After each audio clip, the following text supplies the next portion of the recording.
I would say mine is know that you're black is your superpower. Just about to say being that. black is my superpower.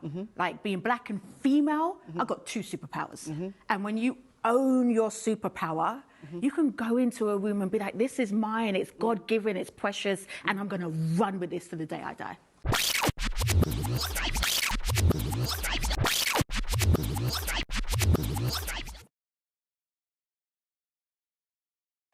Hey guys, so as you can see, today I am not driving, but we still got an on the go with Kubi. Today I'm heading into London and I'm going to be doing a talk at TikTok. TikTok, the big tech giant, are doing some amazing stuff for Black History Month, and they've invited me to talk about my journey, my career highs and lows, and how I managed to kind of build my brand, and also what I do with other brands. So I'm super looking forward to this. I think it's going to be a great one. They've got their TikTok studios in London, so you know what I'm like, I like TV, right? So I'm looking forward to seeing what their studio looks like. And yeah, I can't wait to give you a little sneak peek.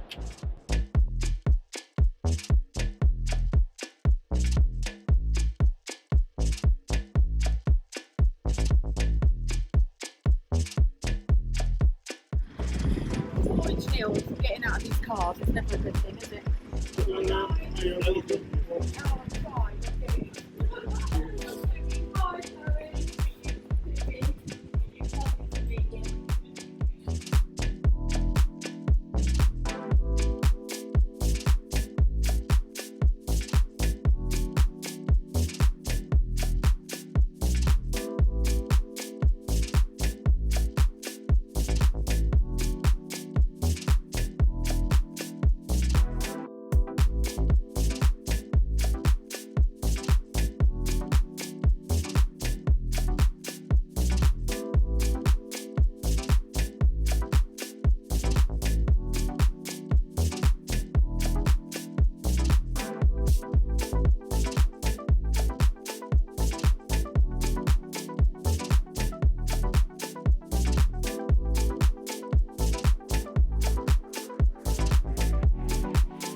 How are you? I'm really well, Dawn. I'm really well. Tell us a bit more about what you do. Absolutely. So I'm Kubi Springer. I'm a brand specialist.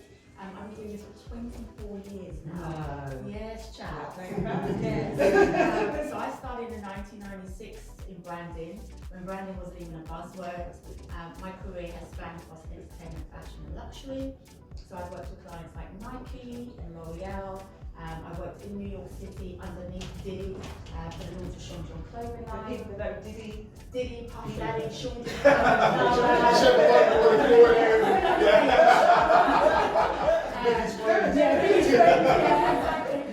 But when I was working with him, he was Puff. And yeah, I was head of marketing for the MOBO Awards when I was 26. I did Rio Ferdinand's branding for him. And most recent clients include people like Facebook, Aston Martin, and Rolls-Royce. What would you say to people who want to start their business, and give me some pointers? I would say be defined by something. Absolutely. Whatever your discipline is, you can be defined by excellence, or you can, or you can be defined by a desire to bring about a change or perception or spotlight in a certain area. And if you're defined by something and something that you believe in, then that, in my view, is your anchor.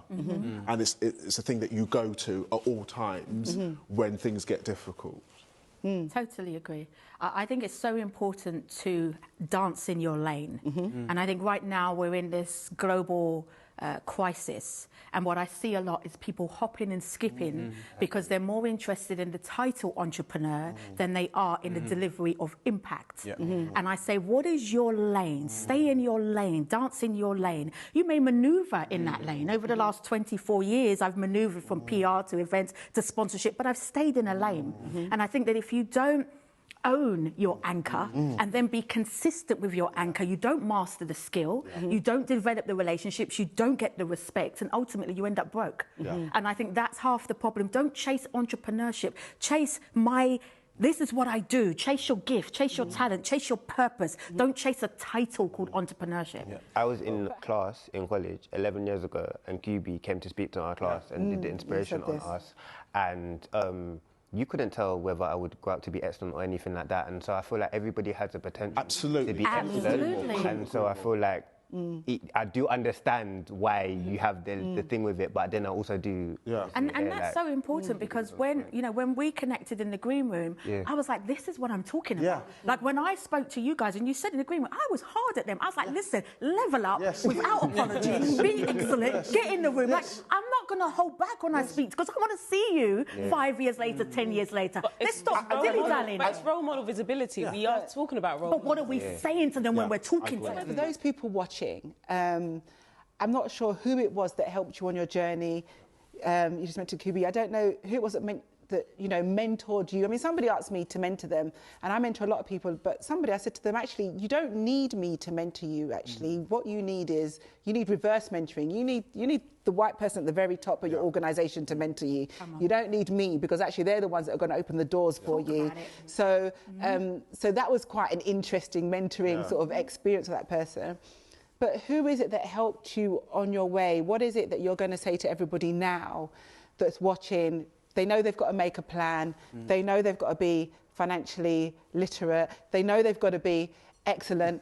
They know that they can do whatever they can do, no matter whether they're given that terminology, excellent or not. They know in themselves that they can achieve. What else are you going to tell them? Who helped you on your way? What's the one bit of advice? I mean, I can tell you the bit of advice that I was given probably when I was about 16 or 17 was to choose my battles. And I thought that was a really good bit of advice. They obviously knew me very well. But what is your bit of advice, your nugget, your golden nugget you can give to people? Network. Like, I honestly say it's, and people find it weird to say this as someone who studied like a science degree. I always say it's literally probably 30% what you actually know, and then 70% who you know. Absolutely. And I think that's something that people get mistaken. I think they focus. And this is another thing I actually just want to touch on quickly is the idea of working hard. I don't like it at all. No, because I think someone made a great point earlier in the panel is there's a lot of people who aren't working hard, and are CEOs of companies. So and they're doing delegation, and they've done it, and they got that position through nepotism. And you can, whether you like it or not, it's in some ways it's a very human thing.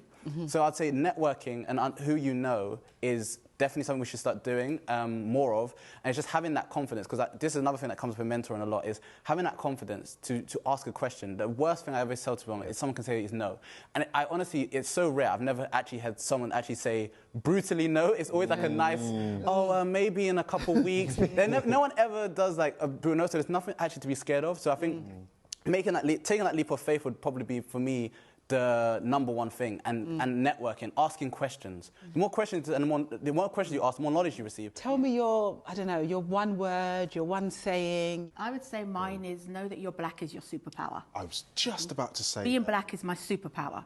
Like being black and female, I've got two superpowers. And when you own your superpower, you can go into a room and be like, this is mine, it's God-given, it's precious, and I'm going to run with this to the day I die.